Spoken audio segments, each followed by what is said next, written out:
All right, what's up, guys? I wanted to do a breakdown on the movie Don't Worry, Darling.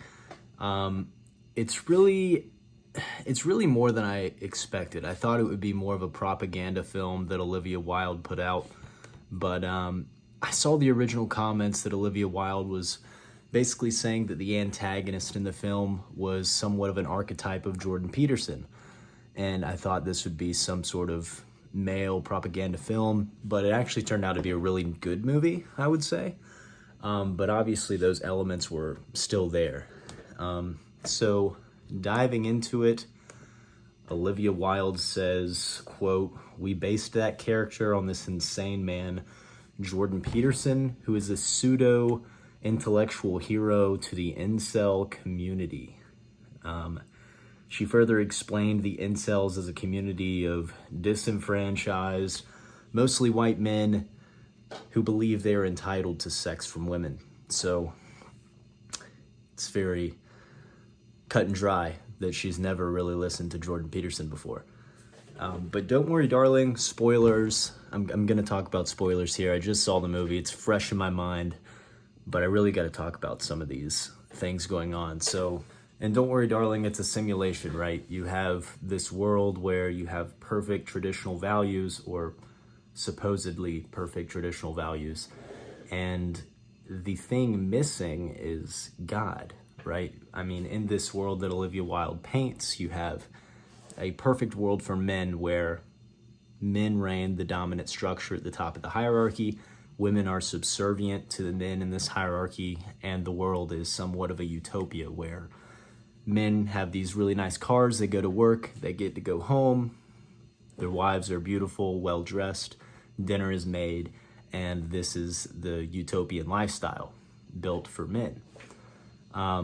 What's missing from the equation, though, is God. Olivia Wilde tries to paint a patriarchy where men reside at the very top, and in that patriarchy, it is made out to be corrupt. It's corrupt from the very top to the bottom because God is missing. You see, in true traditional values that Jordan Peterson preaches, for example, we set ourselves up to where there is something beyond men. In Olivia Wilde's movie, it is man then woman. But in reality, in true traditional values, in this sort of family structure that's painted, it's truly supposed to be God, man, woman, but not to the point of Olivia Wilde where it is women looking up to men, but it's actually women looking to men, because men are supposed to emulate God in the flesh. When he came down as limitation, we are meant to emulate Jesus Christ,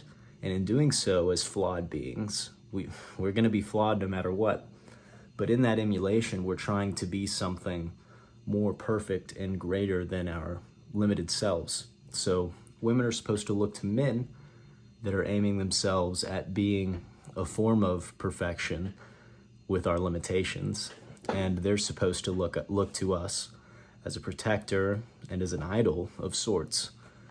And that's like the perfect family structure, because there's a spiritual cohesion that's working here. Without the cohesion, it leads to nihilism, meaninglessness, as you see in the movie where the main protagonist is starting to see the meaninglessness in her life. She sees the order and the symmetry in her dance that she does communally with the people living in the neighborhood.